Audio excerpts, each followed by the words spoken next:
Hello and welcome to the Switch4Good podcast. I'm Alexandra Paul, and I'm here with my wonderful co-host, Dotsie Vaush. Hi, Dotsie. Hello, everyone. You were with the LA Clippers yesterday, and I'm just wondering, are you becoming a basketball player? Well, if I wasn't a fan before, now I'm a mad fan. And everybody out there that's plant-based, including you, are now LA Clippers fans, okay? Okay, yes. Well, I was a Clippers fan because Chris Paul used to play for them. And right. He's a relative of mine, obviously, since my name is Alexandra Paul. So there. You look just like Chris Paul, so Yeah. I can see the resemblance. Yeah, man, it was super killer. They contacted us, about a month ago. And their head of performance is Dee Brown, who played in the NBA for 12 years back in the 80s and early 90s. And it's hard to be in the NBA for 12 years. I mean, that's I don't think that's an average career. He was a big star, and he was actually the one, I don't know if you remember, who had the Reebok pumps, the shoe, like Reebok that made that shoe, and you like reached down and pumped it up, and it air filled in it. He actually played in those? He's actually played in them. I think he's still sponsored by them because he had Reeboks on yesterday. But so I went to meet with him about a month ago about how we could integrate all of the information that we have about at Switch4Good on changing over, leaning into plants more, and ditching dairy to increase their performance, obviously, because he wants to win a championship. He's a champion himself, and he wants to make sure that they are doing everything that they can possibly do in the performance department that's cutting edge. So yesterday, we had the opportunity to go back and present to his entire performance staff. So team doc, trainers, nutritionists, even their chefs. And it was pretty extraordinary. I took Dr. Christian Gonzalez with me, right? Who has been on the podcast, who has his own podcast, Heal Thyself, that's totally rocking it. He did the science.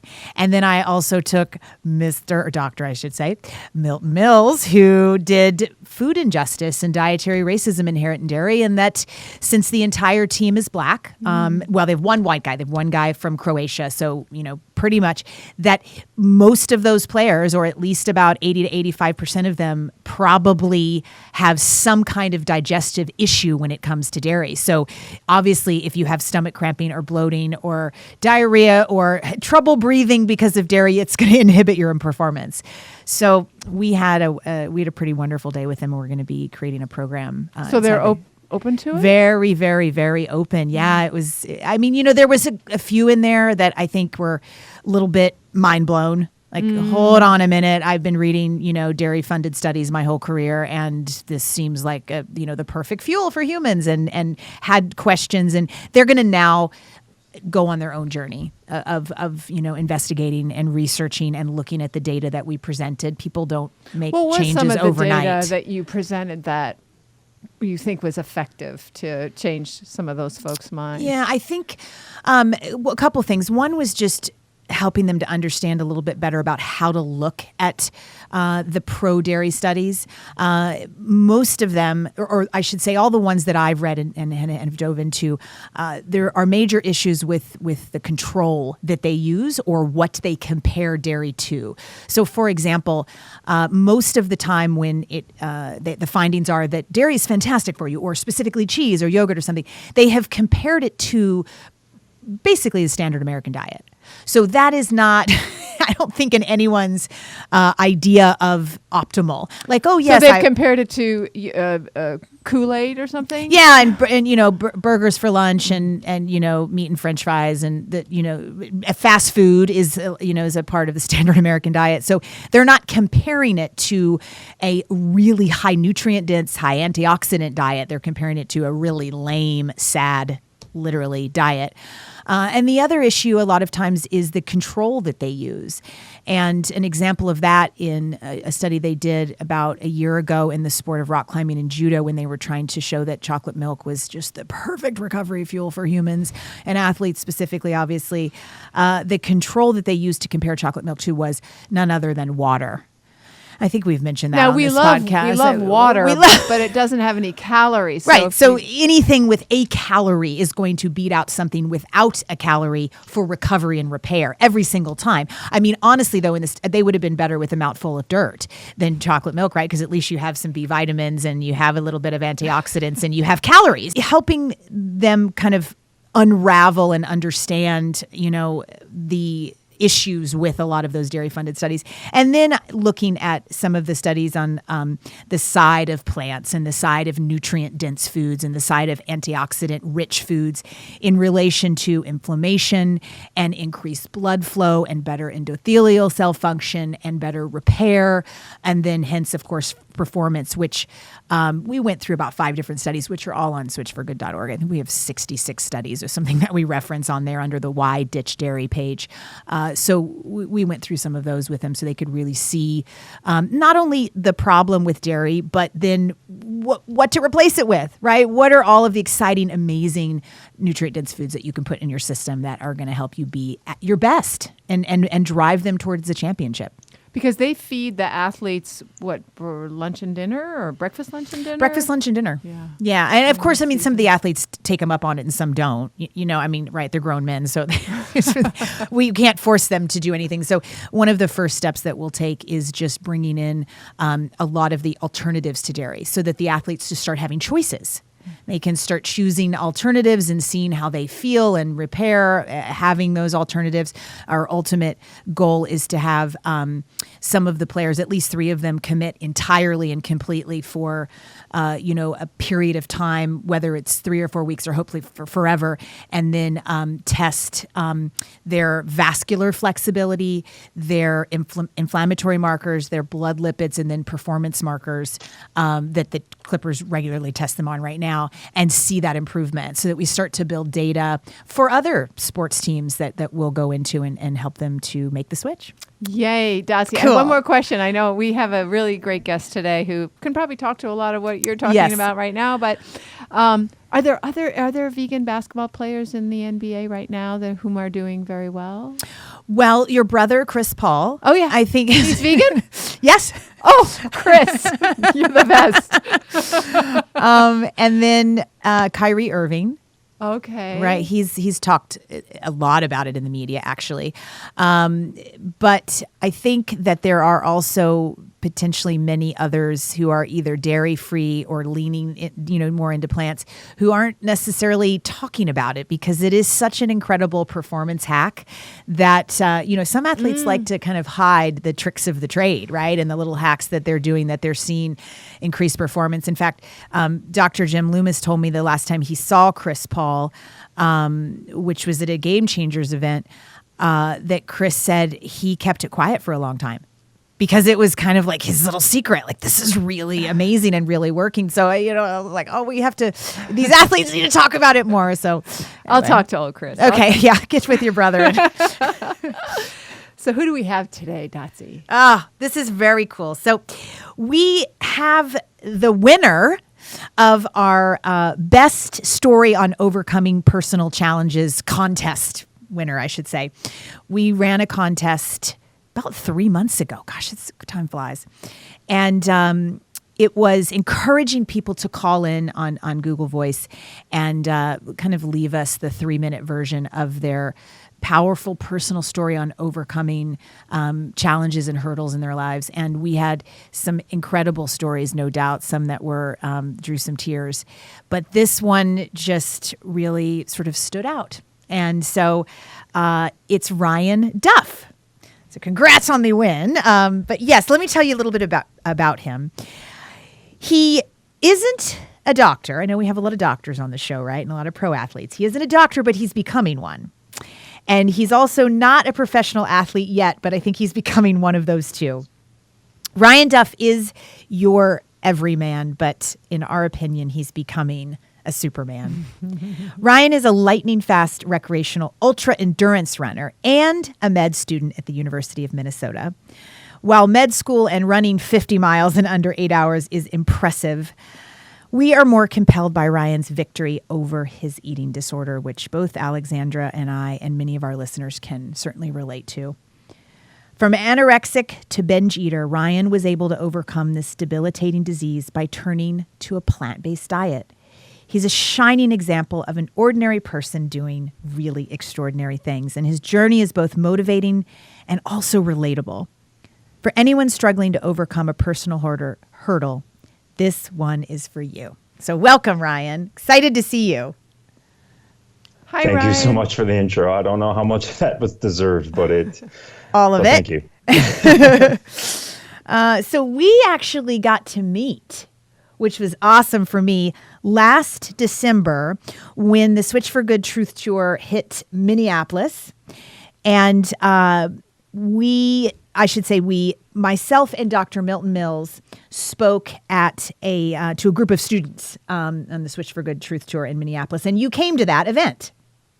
And we got to meet. And I don't think I fully recognize this because you and I spoke after that a few times on email after we met. I don't think that I realized that experience that you had at the Truth Tour at the University of Minnesota was what actually made you fully and completely commit to a plant-based diet. You were well on your way. I mean, you and I talked about it when we hung out there. But what was it that was probably Dr. Mills, not me, that he or we said that really kind of in your head and your heart said, okay, I'm ready to go all in?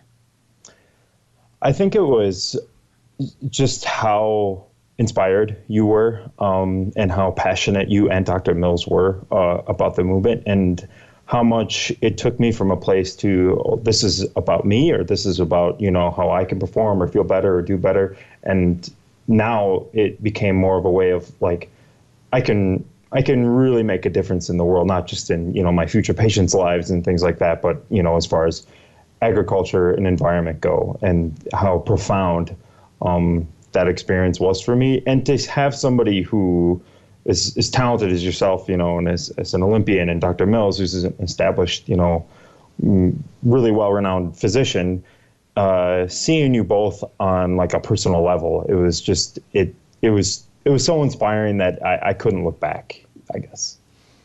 You spoke to the athlete in him, Dotsie, and Dr. Mills spoke to the doctor in him. So that's pretty great. Now, you struggled with eating disorders and you've overcome that now, but can we go back and talk about what your relationship with food was like growing up?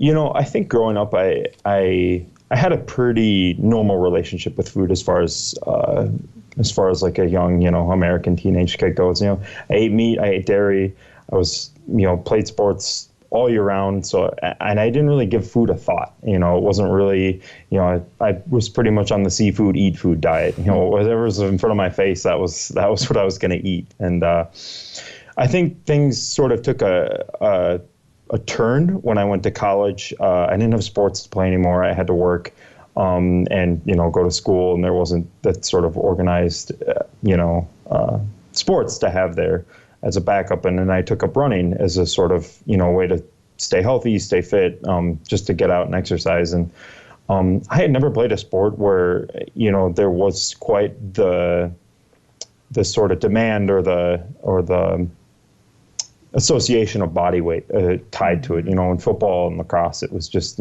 be big and strong and fast. And, running entails being light, lean, or it can entail those things. And I think that's sort of when my relationship with food probably became more hairy, more dicey. And it was a feed-forward mechanism of I ate a little bit less. I got a little leaner, I got a little faster, and then the feed-forward cycle kind of goes into place after that. And, so I lost a lot of weight once I got to college and once I picked up running. And I think that's when my relationship with food started to go downward. It sounds like you're speaking of it as it was for your running, but Dotsie and I know that eating disorders are usually a outer manifestation of inner pain. So what was going on with you on a deeper level that caused you to restrict your food like this, besides the desire to run faster? Yeah. I would say it's multifactorial for me. So I come from a family of addiction and mental health disorders. So my parents have battled, alcoholism, and I've had siblings that have battled eating disorders. And growing up, it was interesting, being the youngest of all of my siblings. It felt like I had a sort of a blueprint on what not to do and how not to behave. I was like, it was pretty easy for me to be like, well, if you want to be successful growing up, just don't drink alcohol, don't do drugs, and you don't have an eating disorder. But I didn't take the time, especially when I went to college, to really pin down the things that what leads to those, right? Like it's self-isolation, not reaching out to people when you're feeling sad and stressed about school or work and these things. And I sort of had this Superman mentality where it's like, well, I can work 40, 50 hours a week. I can do all these things in school by myself. I don't need anybody. I've never needed anybody before.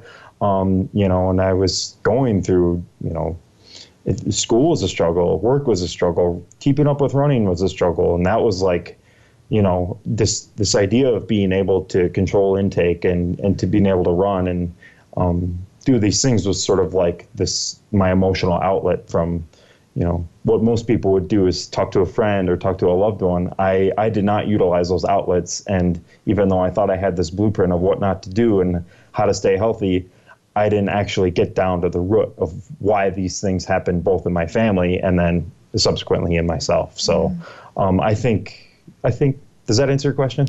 Yeah, I can really relate to that. And I don't think I've ever had anyone say that exactly the way that you've said it, in terms of it was really a way for you to assert control when you just said that school was overwhelming and work was overwhelming and your life was overwhelming, and those feeling of feeling overwhelmed makes us feel slightly out of control or very out of control. And I had that exact same experience. And so the eating disorder kind of, I feel like it crept its way in. And I remember you saying that to me when we met, that it wasn't like this onslaught, like, okay, now I'm stopping eating today. But it creeps its way in because you are wanting to assert control over something. You realize all of us have ultimate control of what goes in our mouth, but it's also, it plays into that type A personality type, because it's really hard to control your food and to start taking the calorie count down and down and down because you're hungry. So it's hard to do that. So I can really relate to that desire and assertion of need to control, which so many people who haven't struggled with an eating disorder, or maybe just really don't know much about them and think it's about body image and weight and skinny or fat, I think can really learn from this in that it is a manifestation of some kind of struggle, some kind of inner pain, and that are that human need to just always try and have control. So letting go is a big part of the journey of therapy, right? Which we've talked about on the show. Yeah. I actually found it interesting that you said that you were isolating yourself, because there's a very good book, which you might have heard of, Ryan, Dotsie, called Lost Connections by a man named Johann Hari, who talks about how isolation keeps us depressed. Wow. And he wrote another really good book called Chasing the Scream, which is about addiction and how we deal with people who are addicts and how we treat them like criminals, when really it's just about pain and a manifestation. And some of it's also a proclivity to certain vulnerabilities, like addiction to drugs or addiction to alcohol. I wondered is depression something that you've battled with? Because not only did you talk about isolation, but also for myself, and I've mentioned this on the show, is that one of the reasons that I feel like I exercise, and I always, when I see an ultra runner, I always think, what is it that exercise keeps my mood up. And so, I love it. And I think that's great, because I think I might sink if I didn't exercise regularly. And I wondered if the running and the need for control, was that all mixed up with the feeling depressed, or any kind of, you talked about your mental health and the mental health in your family. No, it's an excellent question. And it's something that I try to dig into as often as I can. What is my relationship with exercise? What is it good? Is it bad? Is it promoting my health? Is it detracting from my health and things like that. And I think I have a similar experience to you overall. It does elevate my mood now. And now I have a healthy relationship with running and food, where I don't, I would say this, I don't run to eat, I eat and run. It's, they're just two peas of the same pod, and I don't have to put that sort of mental energy around it like I used to. And, but to go back to your question, yeah, it does elevate my mood. And as far as like the ultra distance goes, I get really inspired. I get really motivated, and I'm like, wow, if that person can do that, maybe I can too. And even if I fail, it's whatever. And that's kind of been my relationship now with running and doing these ultra endurance events. It's like, it's just being inspired by so many friends and these great athletes that can do these things. I'm just like, how far can I go? How far can my extracurricular devotion take me? Mm-hmm. So describe, before you were inspired to go all in, kind of what parts of your day were animal products creeping in, and it sounds like you didn't really want them to be, but they just kind of were. And then what that next day was, I guess, after we all hung out, where you were just like, okay, and what kind of changes did you make to your kitchen and your shopping and your restaurant eating? Yeah, it's an awesome question. So I think for the most part, I was probably like 95% on the way there. And it was just like the small lapses in control, or, of keeping myself grounded in the moment, where, I'd be hungry, or I'd be at like a grocery store and I would, get a cookie or something, some sort of vestige of my old self back of like, in my binge eating days, which had been long gone by the time you and I had met. But, those occasional sort of, ice cream treats or cookies and things like that. And I think it was just the day after that you and I met, it was just like, I'm so, far removed from this now, in this instant moment where I don't need these things. These things don't promote my health. They don't promote the health of the planet. It was like hearing the same thing sometimes in a different way. And I think that's sort of like what our experience together had provided for me. It was like I knew all of those things going in, mm-hmm. But it was just that extra kick, or that extra fire, or that extra spark that was able to sort of turn that leaf over. So most of my kitchen my kitchen was entirely plant-based, and still is obviously to this day. But I would say it was more just those like small lapses in control or judgment, or just giving into temptation, which had completely subsided afterwards. So. And then you felt like this newfound conviction to like when you wanted to go for that cookie that I guess would have whatever butter or something in it. You just mm-hmm. had this sense of like empowerment in a way, not like, oh no, I'm bad, I can't have that, or I shouldn't have that. Just like, that's not part of my deal anymore. Yeah, I don't exactly. Want that. It's very similar. It's very similar to the way I stopped binge eating was, and from my understanding, kind of very similar to the way that you were able to get control over your eating disorder, was just giving that space in between, like having the thought and giving action, and increasing the amount of time, being in that space of, what I like to call, and what a lot of people like to call, just being comfortable being uncomfortable. And before you and I had met, it was like I was not giving space to that whatsoever.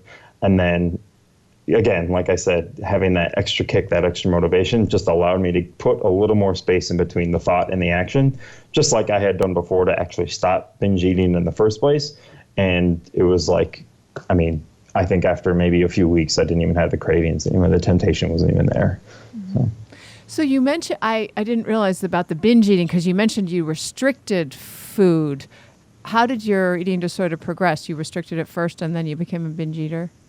Yeah, I kind of describe it like this. I probably never fit the DSM classification for anorexia, but I full-throatedly fit it for bulimia, or for binge eating. And it was pretty much just one day, I was restricting myself. I was really hungry. It was like 4 or 5 in the afternoon or something like that. And I had this sort of schedule in my head that you don't get to eat dinner until 7. So you got to just wait it out. And there was something in me. I think I think over time, your mind, your hypothalamus, all these other cortical pathways that I've probably forgotten already from first year med school, but they kick in and they just say, screw it, I'm going for it. And I remember eating, I think I had like a thing of bagels in my pantry or something like that. And I put peanut butter and jelly on every single one of them and ate them all in 15 minutes. And it was something like, it was just something that my mind had to do in order to break this cycle that it had been in before. And I guess my mind was more comfortable with binge eating than it was trying to restrict myself. And that's sort of where it took off from there. Mm-hmm. And then did you continue to do a cycle of restriction and binging, or did you just binge?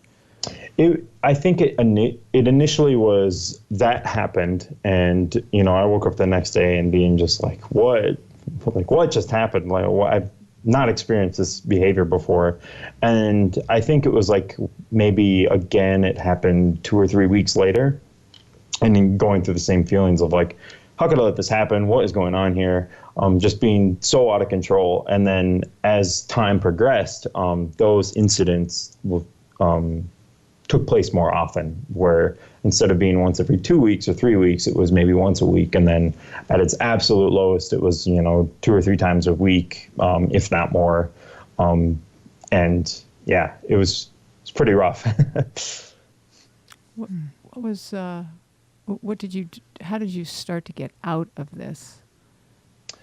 Yeah, I started to get out of it once, I had to hit a low point, and I'm sort of the perpetual optimist. I'm always, even when I was in the throes of it, I always had in my mind that, there's a way out of this. This is going to end. And I remember there was a point during the about 3.5, 4 years that I was in it that I started to lose that optimism.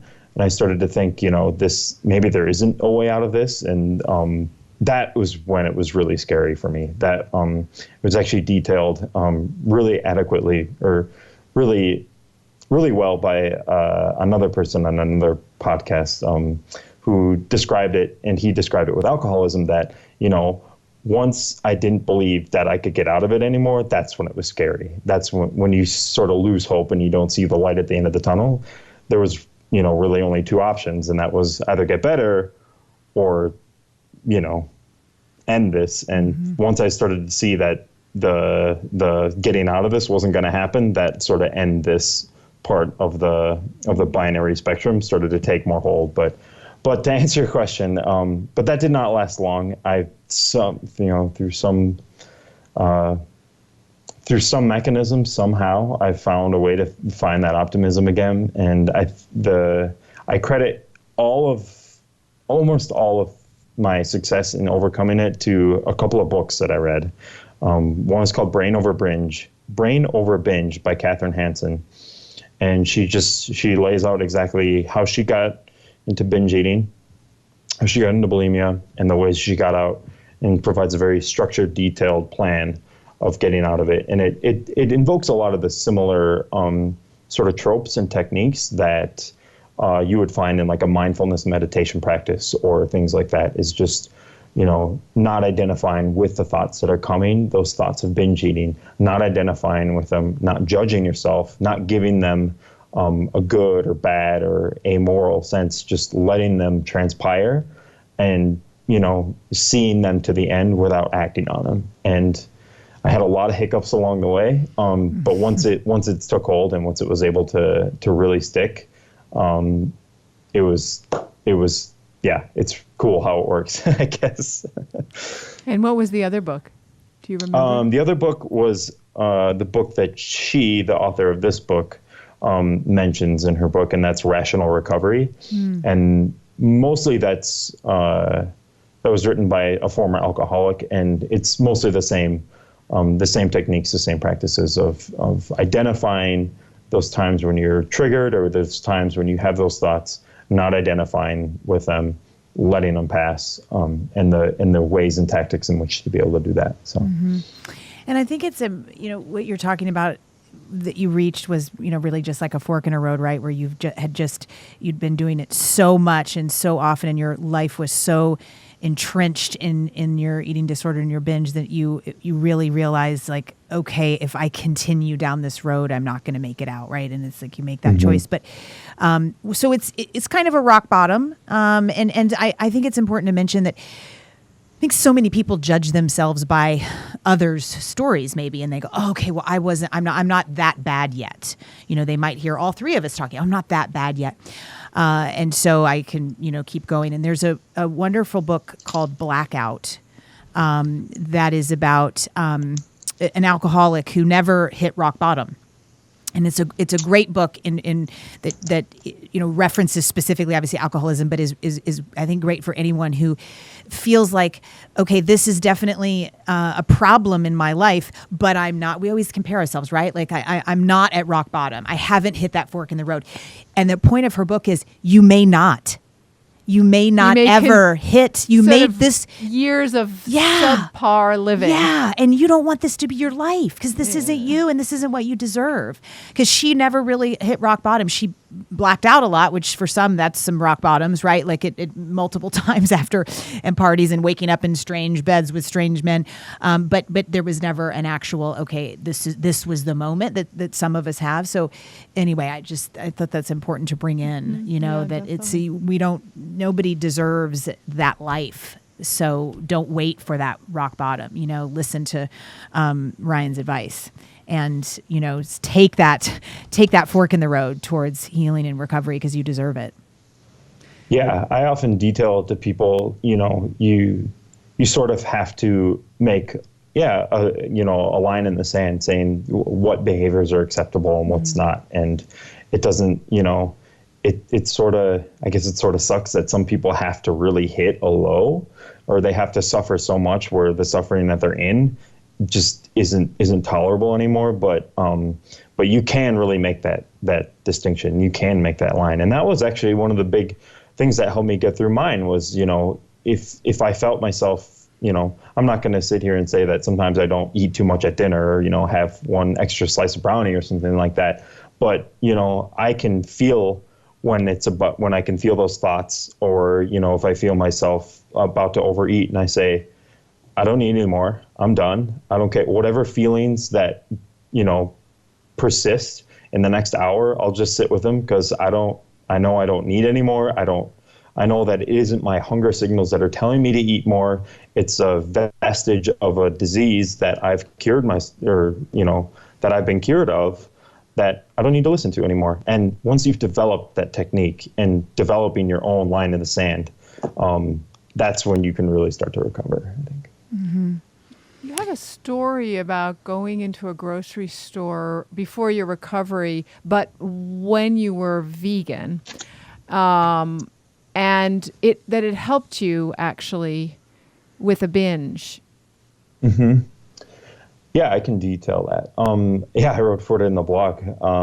It goes back to that giving yourself some time, giving yourself space. I remember I had sort of started the path to recovery, but again, it was sort of in that rocky sort of, I always tell people, recovery is not a linear path. It can be up, it can be down, it can go backward, it can go forward, So I was in the you could say like a trough of my recovery, in that I was sort of giving credence to these thoughts again. And, I was in a grocery store. I had maintained probably a 2 months of being completely plant-based, but was still in the throes of this eating disorder, much better, much more recovered than I had been, when I was at my lowest, but still obviously tackling with these thoughts and ideas. And I remember going through the grocery store, and it was just so interesting to look back on now, because I was, trolling up and down trying to find the vegan items in the grocery store. I was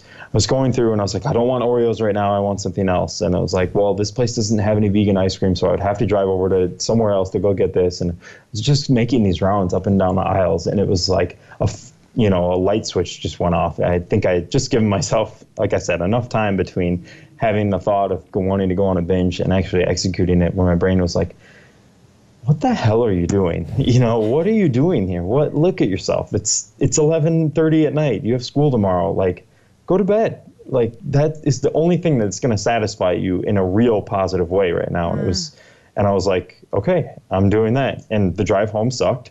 All I wanted to do is turn the car around and find some place that had vegan ice cream. But I had given myself just enough, or something turned on in my brain just enough to say, you don't need this. You've practiced enough mindfulness techniques to know that you don't need to act on this right now. Just go home. And went home, went to bed. And then, I think that was probably one of the last times that, I can't say for sure. I haven't detailed super great notes about it, but it was one of the last times for sure. So, Ryan, what's your food philosophy now? I mean, if you have one, and kind of maybe some tips of the trade that just keep you very successfully balanced. Not that, like you said, I mean, we're all, have an extra brownie here that's like, we're not about perfection, but just that really helps you to thrive in and out of your nutrition plan, because it's still important because you are an ultra runner. So you still have to think about it. You can't you're just not mindlessly eating, I'm assuming. Yeah, I take a much more relaxed philosophy to food. I obviously eat completely plant-based vegan. I don't have any animal products, but and I eat a predominantly healthy diet. But I try not to think about it too much. I don't. If I go out to restaurants with friends, I'm not poring over the menu like a madman trying to figure out what I'm going to eat, what I'm not going to eat. I just go there, and if the only thing is a basket of fries, I guess I'm just going to eat a basket of fries, or if they have some, like, a great salad option, or I can go back, and tell the waiter or the waitress, be like, hey, what can you make for me?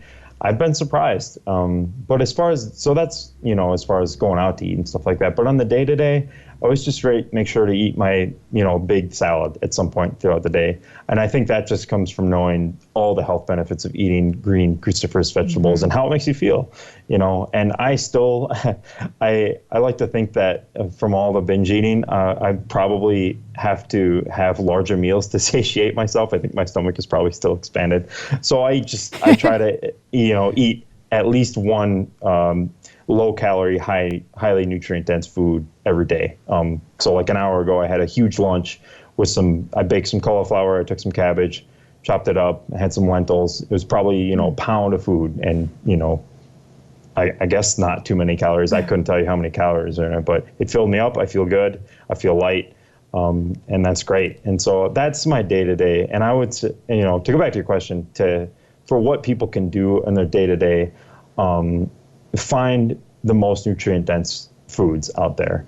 You don't have to be in med school. You don't have to be a doctor. You don't have to do these things to know, just like the age old wisdom of eat your fruits and vegetables. You're going to feel full on less food, and you're going to feel better overall. And you don't have to worry about overeating. You can't overeat on 2 pounds of vegetables in the morning like you, Alexandria.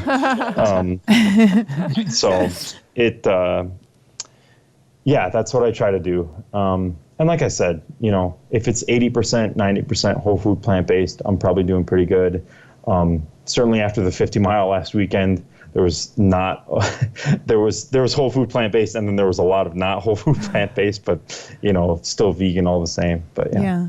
I want to sidestep on just getting a couple of tips from you real quick, and then I know that we Sure. want to dive into med school and nutrition or lack thereof there and all of that. Mm-hmm. But I want to see if you have some tips for food before running, because as a cyclist, just lap of luxury. You can eat, 1,000 calories and then get on the bike and start pedaling because you're not shaking yourself up and down, right? So there's no like gut distress really.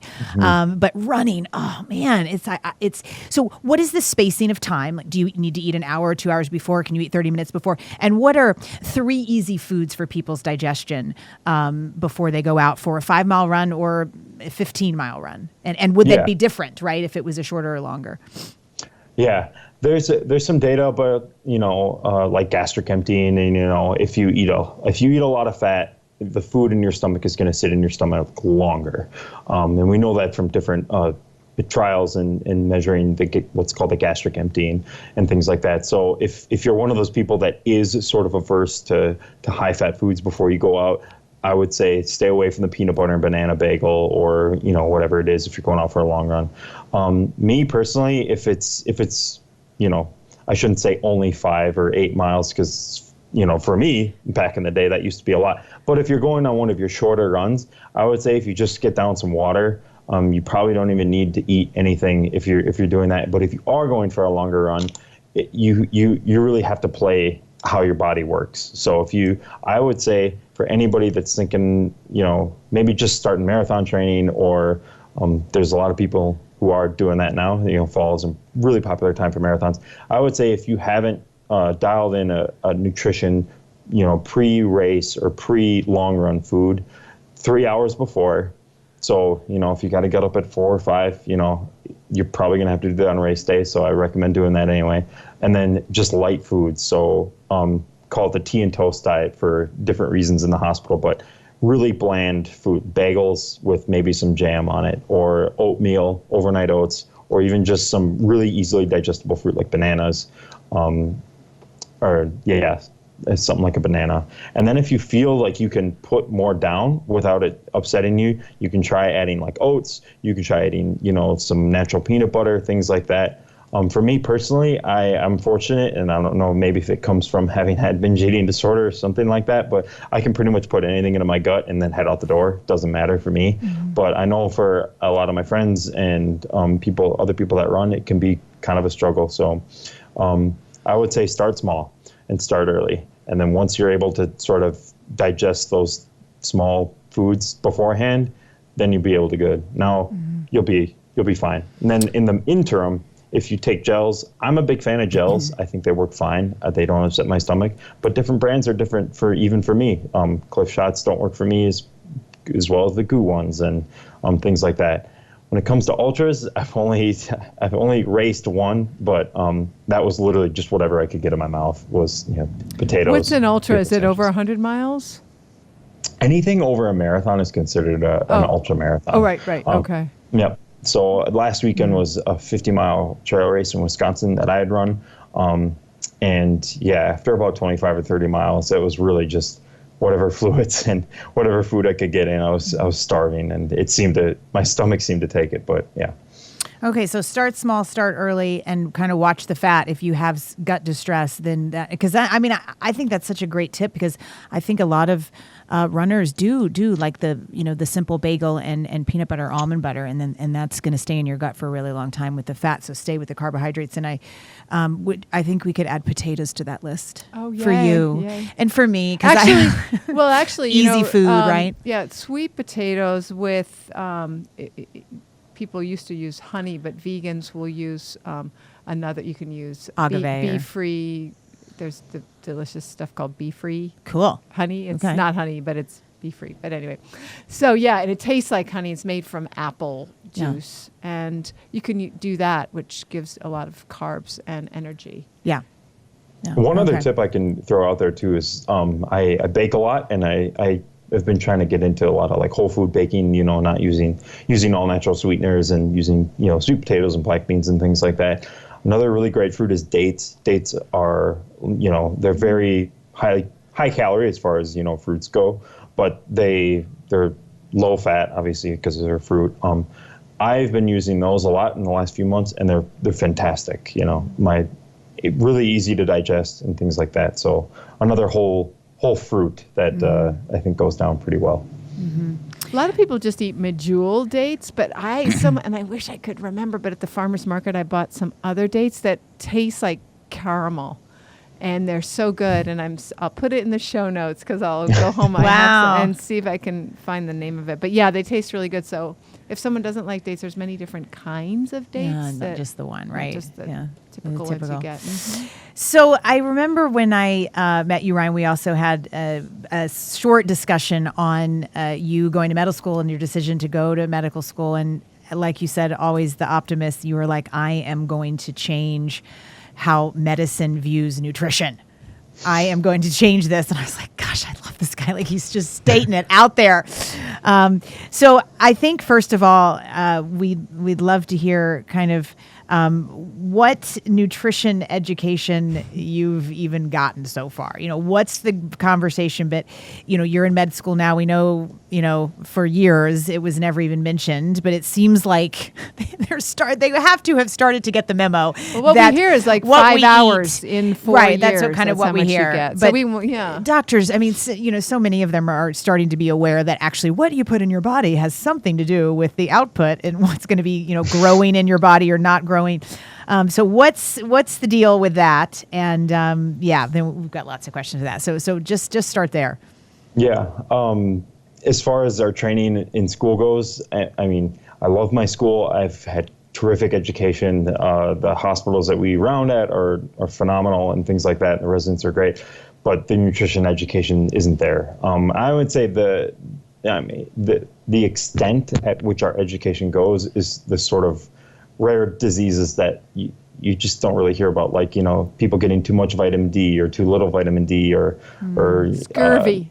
Scurvy, yeah, things like that. When's that the last is, time anybody?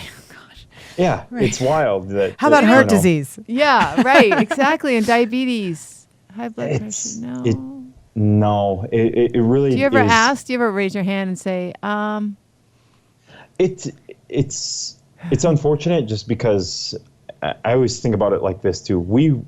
I think doctors would have phenomenal, training in it if it wasn't so centered about around pharmacology. If it wasn't so, the statins and the beta blockers and the calcium channel blockers and, I always kind of liken it like this. If somebody comes to an internist and they have high blood pressure, there's all of these randomized trials and flow charts and flow sheets, and the American College of Cardiology has this whole diagram about, if your patient's blood pressure is this, then you start them on this and that. And I think if we could change that focus to saying, like, you need to eat these certain types of foods because they've been shown to do this. And, if we had those same types of algorithms and those flow charts and those flow sheets in nutrition context, we would see way better results. But, I have asked, questions, how have you been able to implement diet, into your patients', well-being? And I think it's just such a foreign concept to so many doctors that, even if I were to ask classmates that, it's a lot of this research is on my own. So there's just not that sort of intuitive knowledge of it, or this, this learned experience of having nutrition as part of your repertoire for things to help people. Is there a lot of milk in the hospital when they give to patients? Yes. Yeah. There's 2% their skim, but it's pretty hard to find a plant-based milk option in a hospital around here. So how are you going to change this when you become a doctor? And then maybe you will become an internist. That seems like a great field to go into to change this whole system. But what's your plan? I think, if I can, in the time right now that I have in school, I think just setting an example, being here on this podcast with you all, doing the things I do outside of school as far as like running and showing people that this is not only a doable way of living healthy and being, a casual amateur athlete, and that can run 50 miles and run 65 miles throughout the next week and feel fine. It's not this one-off type of thing. Is the pinnacle of health. Just setting that as an example, and then in practice, sort of coming to patients with that attitude. Because you talk to patients in the clinic, in the hospital. Most people don't like their medications. Most people don't want to have to take medications. It's not. I think sometimes our profession gets this idea that patients are stubborn or lazy or whatever it is, and it's just give them a pill and be on their way. But I look at it as our patients are just like us. They want to be healthy. They want to live a long time. They want to be around for their kids, their families. They want to do the things that they that make them happy, and they know medications have side effects. So just taking the knowledge that I have with each patient and saying, hey, look, you've probably tried this before. You've probably tried this medication. You've probably tried, these different, therapeutic options as far as maybe even surgery goes. Let's talk about what you're eating. Let's talk about what's on your plate. I'm not an Olympian. I'm not Rich Roll. I'm not one of those, Brendan Fraser, but I still do these things, I still exercise and every you do single medical day. school. Those folks aren't doing medical school at the same time, Ryan. So I think actually you have a leg up. I think so too. I have an idea. I think Dotsie should come with you on your rounds. And the two of you and Dotsie, you will go speak in one of his classes. Just You walk are in. so welcome anytime. Right? I'm in. That I'm would totally change the medical system. When you talked Because- at That'd be his fun. university, were you talking to the whole university or to the med school folks? No, it wasn't the it was actually the I think it was the animal rights folks on campus, right? And then they invited other people, so it was like a group A of student thing. exactly, right. Okay. Yeah. So Ryan, you need to get her invited through the medical school. I'm serious here. And you I'm and writing gosh. it Dr. down. Mills. Okay? I got it written down on my sticky He's note. taking notes right now, folks. Thank you, Miss Paul. It would be well received. Like I said,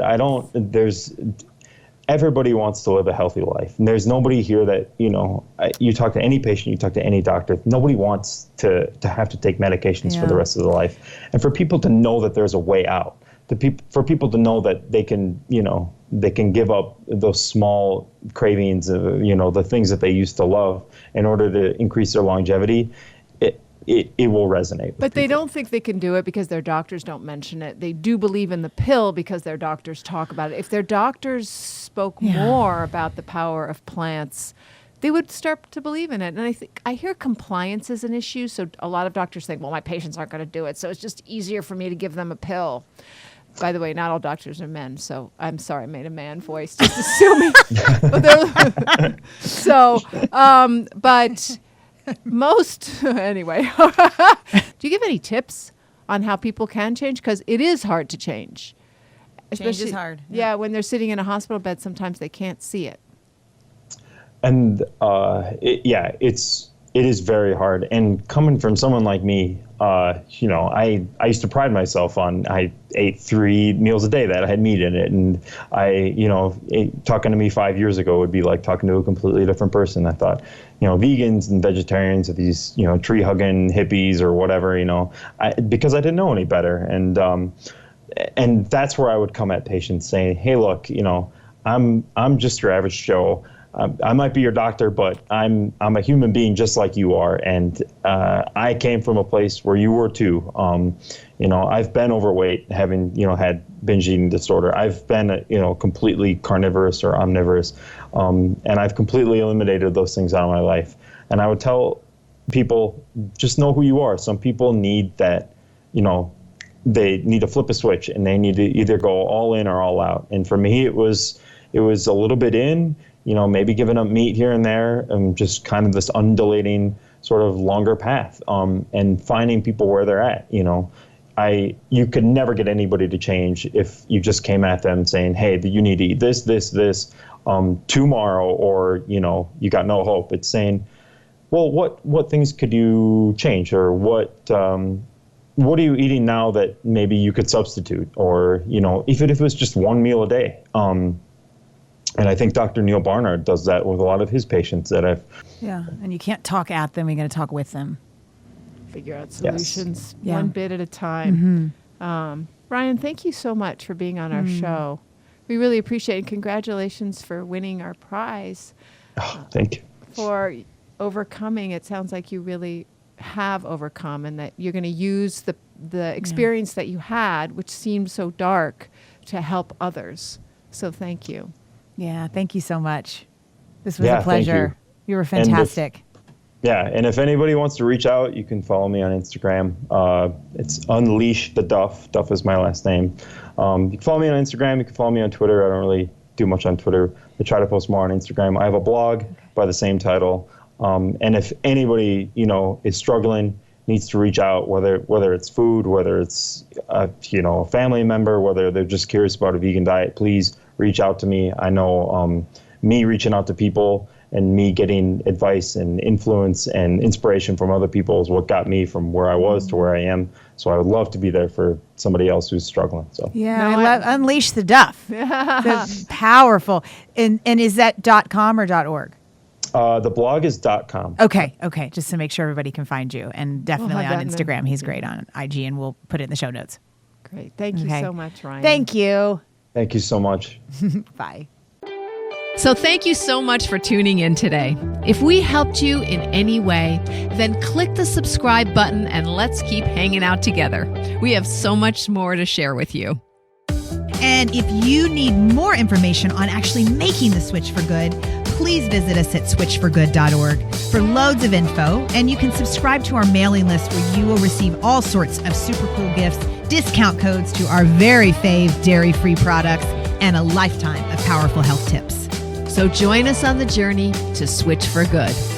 This is the future.